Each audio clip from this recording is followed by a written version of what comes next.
was all there in front of your face, you know. Welcome to reality. Secrets, darkness, and a twisted mind. Welcome to the extended edition of the chilling story of Randy Stair, a man whose descent into madness led to a horrifying end. Prepare yourself for an even deeper dive into the terrifying truth. I must warn you, the story you're about to hear is not for the faint-hearted. It's a journey into the darkest corners of a disturbed soul. If you dare to continue, brace yourself for the chilling story of Randy Stair. Picture this, a small, quiet town in Pennsylvania.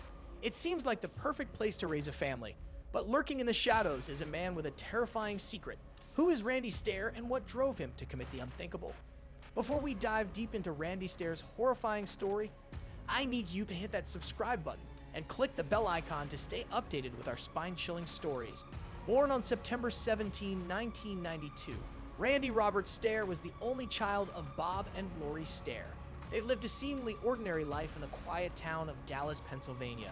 On the surface, Randy appeared to be just like any other young adult, but beneath that facade, he was anything but ordinary.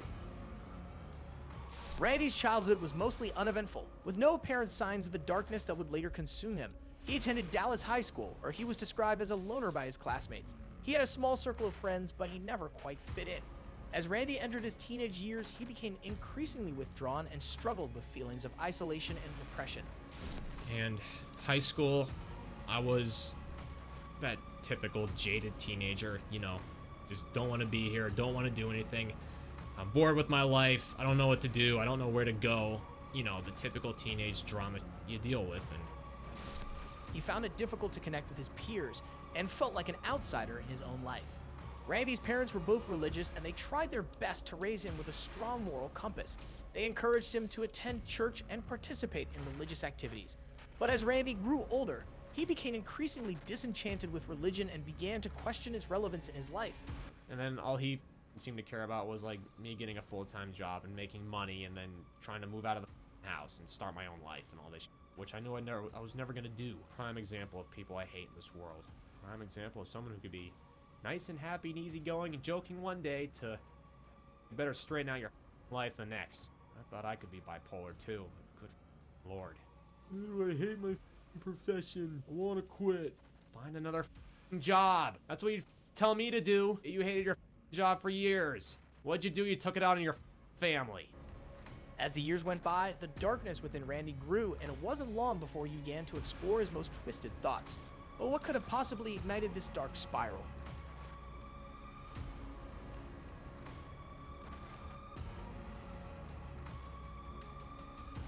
Was it something from his past or a sinister force lurking in the shadows? By the time Randy reached adulthood, he had developed several obsessions. Two in particular would ultimately shape his twisted path: the animated series Danny Phantom and the Columbine High School shooting.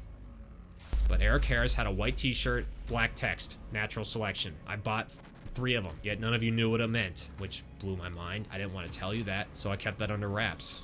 That's a warning sign. Danny Phantom, created by Butch Hartman, is a show about a teenage boy who gains ghostly powers after a lab accident. For Randy, this show provided an escape from the mundane reality of his life, and it became an unhealthy obsession. He was particularly drawn to Ember McLean, a ghostly character from the series, and began to create his own fictional world centered around her. As for the Columbine High School shooting, Randy was fascinated by the tragic event that unfolded on April 20, 1999. He idolized the shooters, Eric Harris and Dylan Klebold, and was captivated by their infamous massacre. He devoured books, documentaries, and online forums dedicated to the shooting, immersing himself in the dark world of the Columbine tragedy. How could a seemingly normal young man become so consumed by such darkness? And how did these obsessions collide to create a ticking time bomb within Randy Stair? Randy's descent into madness. It wasn't long before Randy's twisted fantasies began to bleed into reality. He started creating his own animated series called Ember's Ghost Squad, which featured characters inspired by Danny Phantom. But this wasn't a lighthearted cartoon. Instead, Randy filled it with dark themes, violence, and a fixation on death. As Randy continued working on his animation, his mental health rapidly deteriorated. He began to blur the lines between fantasy and reality. believing that the characters he created were real and that they were communicating with him. Like, if you look on the poster behind me, those were inspired by Ember McLean, which is a ghost from a TV show called Danny Phantom, which started back in 2003, 2004. You know, I was in late elementary school at that time. But this ghost, this woman, always connected with me. But ever since I first saw her, something changed. And it wasn't like I grew up or anything like that. Like, I realized, oh my gosh, I'm attracted to girls and all this. No, it just, something changed. It was like a spark. And it just connected with me. It made me feel warm inside. And it felt very familiar, which was strange. It was like I'd seen her before. He imagined that Ember McLean and her ghostly squad were guiding him on a path that would ultimately lead to his own transformation into a ghost, allowing him to join their ranks in the afterlife. You know, I wrote all this dark, brutal, morbid, grim stuff into my videos, and people ate it up, and they loved it.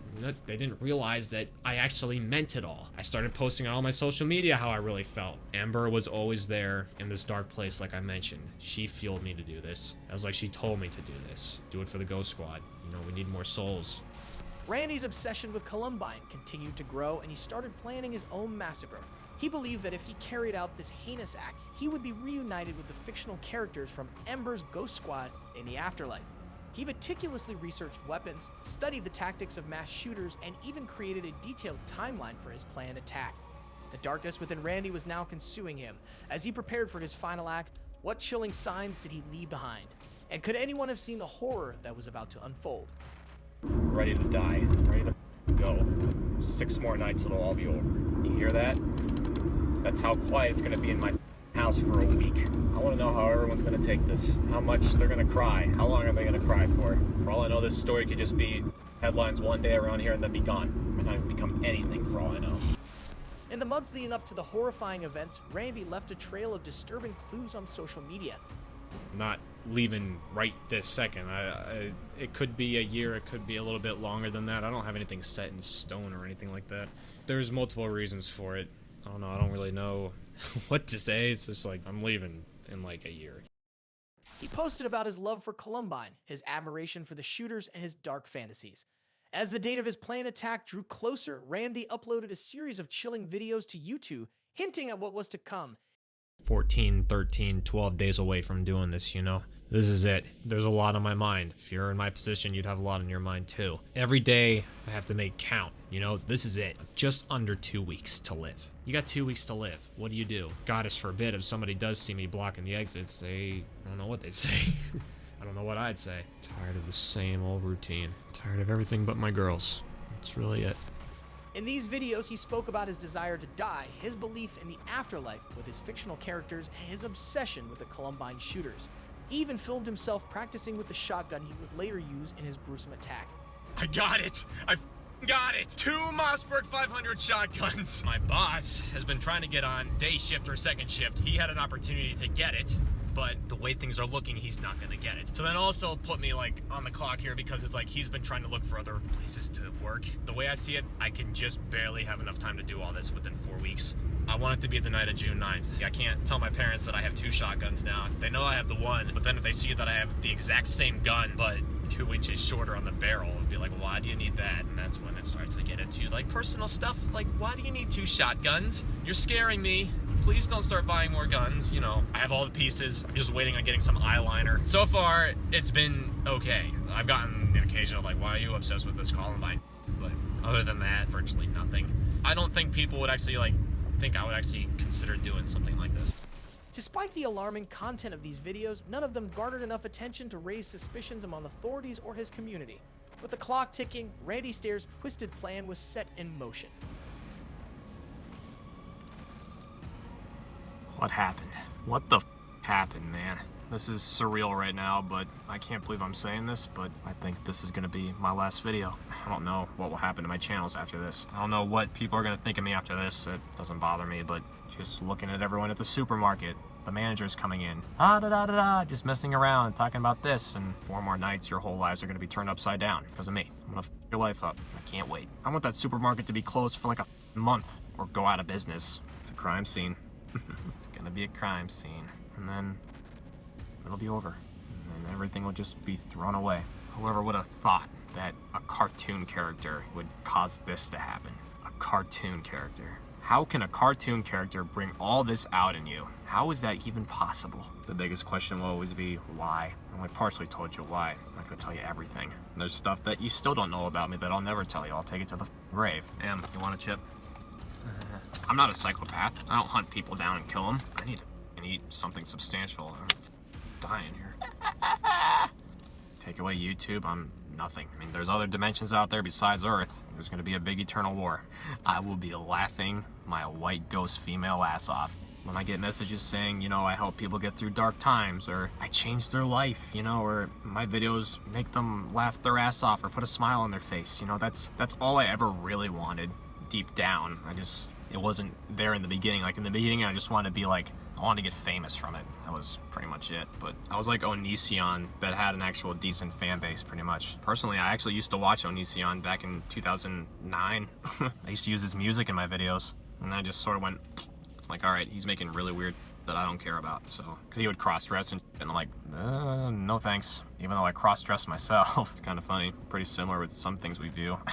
I say really brutal shit on Twitter sometimes, but people support it sometimes. It blows my mind. It's like, cool. It's a man's world. Men, women are better. I'm gonna miss you guys. I really am. My emotions just aren't what they used to be. Yet the most random thing in the world can make me cry, but things that are supposed to make you cry, they don't. Let It Go and Frozen made me cry. A lot. Not just once, numerous of times. Like almost every time I'd watch the movie, and I watched the movie like 20 times. Life's real short. Sometimes it feels like an eternity, but life's so damn short. And look at me, it's like I blinked and I was 24 and a half. And I'll die 24 and a half.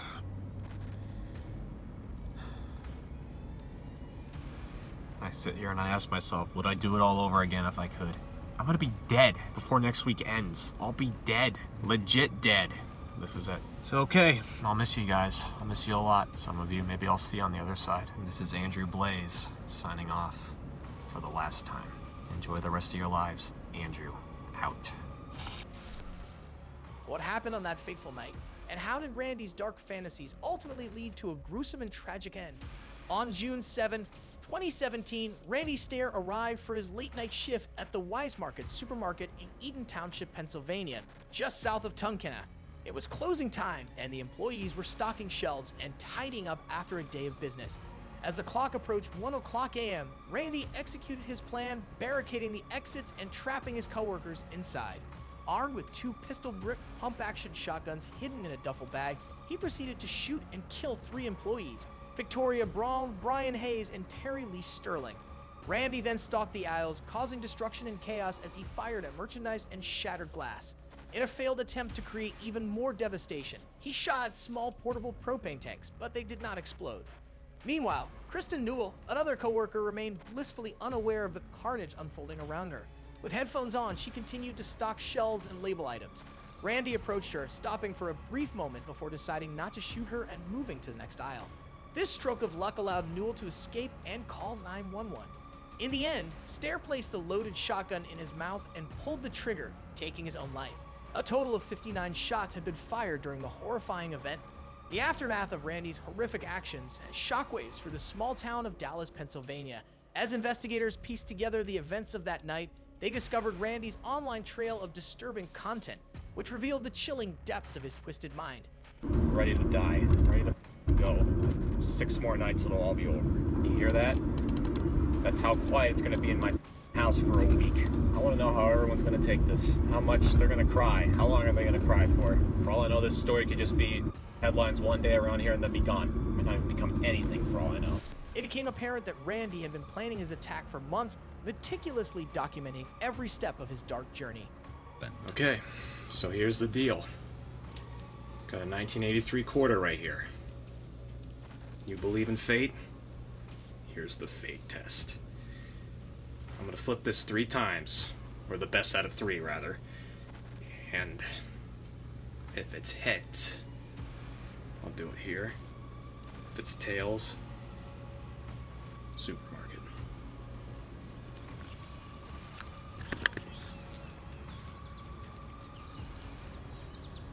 Best of 3. Here we go.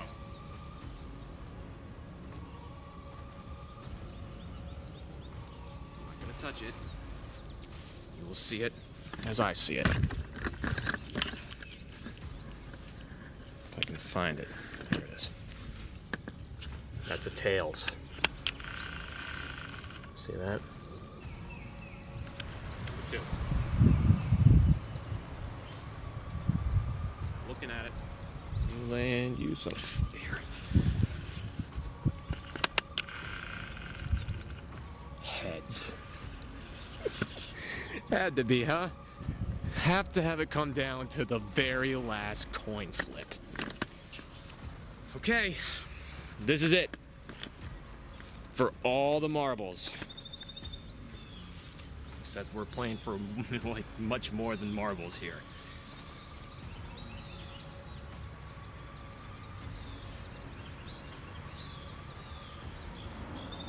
I can't believe I'm having this come down to a coin flip. The flip of a coin. Here it goes. 1, 2, 3. It's gonna land behind the camera. Just to the side. I can't see it. I see it in the grass, but I can't see it.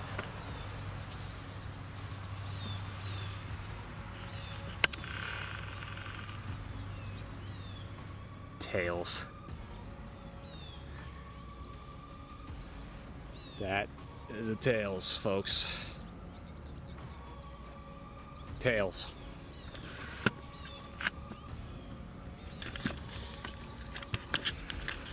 Which means there's going to be a loss of a human life besides my own. Possibly more than one. That's fate for you. Randy's family, friends, and community were left reeling from the tragedy, struggling to understand how someone they knew could commit such a heinous act. The warning signs were always there. They were there from the beginning. You could always say, what if, what if, what if? What could we have done? You know, how didn't we know? It was all there in front of your face. You know, welcome to reality. The supermarket where the massacre took place was permanently closed, serving as a haunting reminder of the horror that unfolded within its walls. In the aftermath of Randy Stair's gruesome attack, many questions remain unanswered. What drove him to such madness? And were there any warning signs that could have prevented this tragedy? To better understand the twisted mind of Randy Stair, we must delve into the realm of psychology. Some experts believe that Randy may have suffered from a severe form of mental illness, such as schizophrenia or delusional disorder. These mental health conditions could explain Randy's belief that his fictional characters were real and communicating with him. They might also account for his obsession with death and the afterlife, which ultimately fueled his murderous rampage. When I'm not thinking about YouTube or my family or what I love, I'm always thinking about what happens after you die. I want to do everything I possibly can in life before I'm dead. And that's just a scary thought. It's like everything has to end sometime. I'll be dead one day. You'll be dead one day. It's not good to think about stuff like that. I know this is scary stuff, but it is just weird. And I think about it too much. However, other experts argue that Randy's actions may have been driven by a deep-seated desire for infamy, much like his idols from the Columbine shooting. In this case, his dark obsessions and fantasies were merely a means to an end, a way to cement his legacy in the annals of true crime. As we continue to unravel the mystery of Randy Stair, we're left to ponder. What could have been done to prevent this chilling tale from becoming a tragic reality?